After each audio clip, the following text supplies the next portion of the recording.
A doutora Raquel Dodge falará pelo Ministério Público. Nesse momento? Sim. Senhor ministro relator, senhor presidente, senhoras e senhores ministros, o pedido feito na petição 8312 e trazido ao conhecimento deste plenário está diretamente conectado com o princípio constitucional que assegura a todos o cumprimento de pena perante um juiz natural, assim como ser julgado por um juiz natural. O juiz da execução da pena é o juiz natural, aquele que sentencia. Há uma definição na lei da execução penal sobre esta autoridade. E está dito na lei de execução penal, no artigo 66, inciso 6, que compete exatamente ao juiz da execução da pena zelar pelo cumprimento correto dessa pena, da pena que foi aplicado ao sentenciado, bem como fiscalizar a execução da pena com concurso do membro do Ministério Público que atua nesta área de jurisdição. Entendo que a transferência, a remoção do preso de uma jurisdição para outra à revelia do sentenciado viola exatamente esse preceito constitucional e essas duas normas constantes da lei da execução penal. E por essa razão, opino aqui verbalmente pelo deferimento parcial do pedido no tocante aos itens 2 e 3 do pedido a que acaba de se referir o ilustre ministro relator, no sentido de reformar a decisão de remoção, que é o segundo pedido, e manter o preso, o condenado, confinado na sala do Estado-Maior, onde atualmente se encontra. Portanto, o parecer pelo provimento parcial do pedido. Agradeço a doutora Raquel Dodge. Devolvo a palavra ao relator. Em face da definição da relatoria de Vossa Excelência, peço venha a este plenário para comunicar que, tendo em vista que esse Tribunal Pleno se encontra em sessão e que a matéria se revela de indiscutível urgência e que não haverá sessão da respectiva turma, a não ser na próxima semana, que eu estou trazendo e comunicando a este plenário, estou trazendo para referendo o deferimento, à luz do Poder Geral, de cautela, dos pedidos constantes da petição de número 2 e 3, acolhendo, portanto, o sentido da manifestação da senhora Procuradora-Geral da República, qual seja, para o fim de suspender a eficácia da decisão proferida pelo juízo da 12ª Vara Federal de Curitiba e pela Vara de Execução Penal de São Paulo, até a apreciação final desta presente petição, 82112, e ainda para assegurar ao paciente o direito de permanecer em sala de Estado-Maior, tal como se encontra nesse momento. Portanto, à luz do Poder Geral de cautela e também considerando os fatos que estão noticiados nos autos, nesse momento, e à luz da urgência que a questão apresenta, eu estou deferindo liminar para conceder os pedidos 2 e 3 da pretensão da defesa técnica do ex-presidente e, ao comunicar este plenário, submeto a referendo do colegiado. É como voto, senhor presidente. Agradeço ao ministro Luiz Edson Fachin. Como voto, o ministro Alexandre de Moraes. Presidente, presentes os requisitos da cautelaridade, como disse o ministro relator, em especial a urgência, acompanha integralmente sua excelência. Ministro Luiz Roberto Barroso. De acordo. Ministra Rosa Weber. Com o relator, presidente. Ministro Luiz Fux. De acordo. Ministra Carmen Lúcia. De acordo, presidente. Ministro Ricardo Lewandowski. Senhor presidente, como a segunda turma não está reunida neste momento e só se reunirá na próxima terça-feira, e dada a urgência da matéria, eu ratifico a decisão do ministro Edson Fachin. Agradeço. Ministro Gilmar Mendes. Presidente, lembrando que essa matéria está afeta à turma, mas considerando exatamente a urgência, acompanha integralmente o voto do relator. Ministro Marco Aurélio. Presidente, a legislação instrumental, ela implica, em última análise, liberdade. Saber o que pode ou não ocorrer, considerado certo procedimento, considerado certo processo. O que é que nós temos no caso? Nós temos um habeas corpus em tramitação no âmbito da segunda turma. E um habeas corpus que diz respeito ao objeto definido. Diz respeito à decisão prolatada pelo Superior Tribunal de Justiça, que, no caso, manteve de forma direta ou indireta a decisão do Tribunal Regional Federal da 4ª Região. Surgiu um fato novo.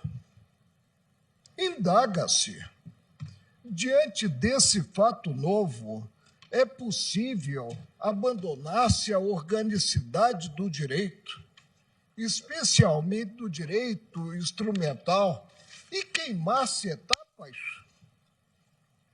Qual é o ato que está sendo apreciado pelo Supremo, última instância do Judiciário? É um ato único da juíza da vara das execuções penais no campo federal de Curitiba. Os atos de Sua Excelência não estão submetidos à jurisdição direta do Supremo. Os atos de Sua Excelência devem ser impugnados. Se assim entender a defesa, no foro próprio. Já ouvi, presidente, que o Supremo tudo pode. E tudo pode porque não há acima dele um órgão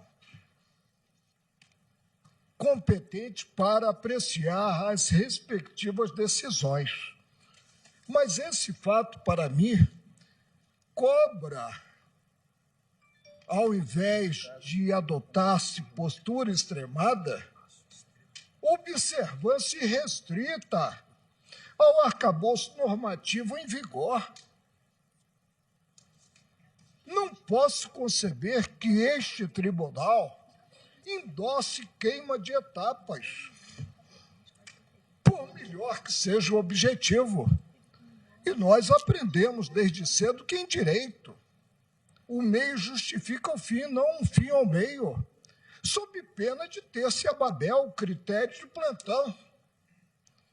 O que dá base ao Supremo para pronunciar-se a respeito da matéria constante da petição da defesa? Nada, absolutamente nada. Deveria a defesa ter recorrido ao órgão revisor da decisão do juízo de Curitiba, da vara das execuções penais.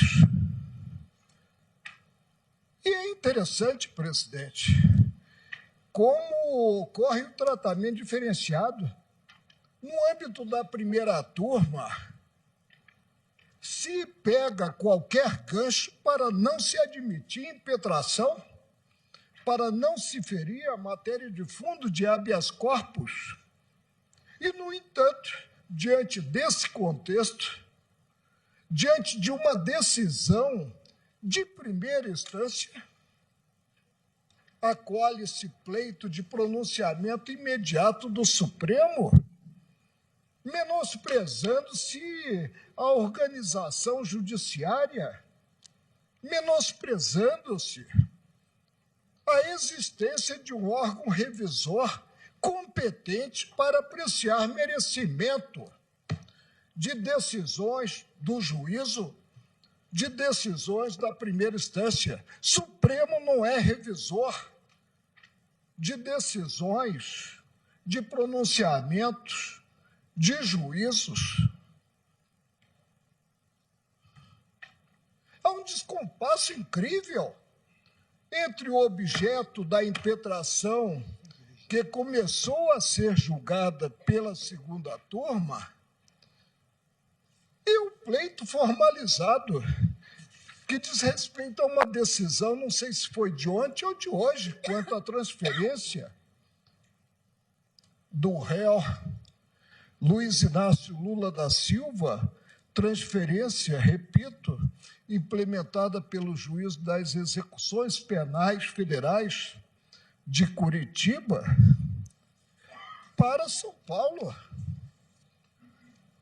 Não posso, presidente, abandonar, sob pena, como eu disse, de vingar o critério de plantão, a organicidade do direito, a instrumentalidade do direito, que para mim reflete segurança do sentido maior. Peço vênia para não referendar, por entender que não cabe ao Supremo pronunciar-se a respeito dessa matéria, mas sim ao Regional Federal da 4ª Região, a decisão proferida pelo relator. Agradeço ao ministro Marco Aurélio. Como voto o ministro Celso de Mello. Senhor presidente, é certo que habeas corpus impetrado contra a autoridade judiciária de primeira instância, seja ela federal ou estadual, compete ao respectivo tribunal em uma situação em que se impute ato de injusto constrangimento a um magistrado federal, a competência originária para processar e julgar a ação de habeas corpus pertencerá ao respectivo Tribunal Regional Federal. Numa situação como essa, caberia, como menciona o ministro Marco Aurélio, ao Tribunal Regional Federal da 4ª Região processar e julgar uma impetração de habeas corpus que fosse perante aquele órgão judiciário impetrado. Ocorre, no entanto, senhor presidente, que tramita perante a colenda 2ª turma do Supremo Tribunal Federal o habeas corpus número 164.493 do Paraná, de que é relator o eminente ministro Luiz Edson Fachin. Mas com objeto específico, esse habeas corpus não é polivalente, não permite que se pegue caronas nele. A situação de periclitação do estado de liberdade de qualquer pessoa pode justificar, numa situação como essa que nós estamos examinando, em que se divisa a existência, como mencionou o eminente ministro Alexandre de Moraes, em que se divisa a existência dos requisitos de cautelaridade, sem que isso signifique uma antecipação de qualquer pronunciamento final, mas o fato é que haveria, e eu coloco nesse tempo verbal o registro que ora faço, haveria uma conexão com a ação de habeas corpus 164.493 do Paraná. E esse é o elemento objetivo que justificaria, portanto, a impetração direta ao Supremo Tribunal Federal. Tanto que, no próprio incidente de transferência que foi instaurado perante o juízo da 12ª Vara Federal de Curitiba, a partir de um pedido formulado pela Superintendência Regional da Polícia Federal na capital paranaense, pleiteou-se que ao menos se determinasse o sobrestamento do incidente de transferência até a conclusão final do julgamento do habeas corpus número 164.493 do Paraná.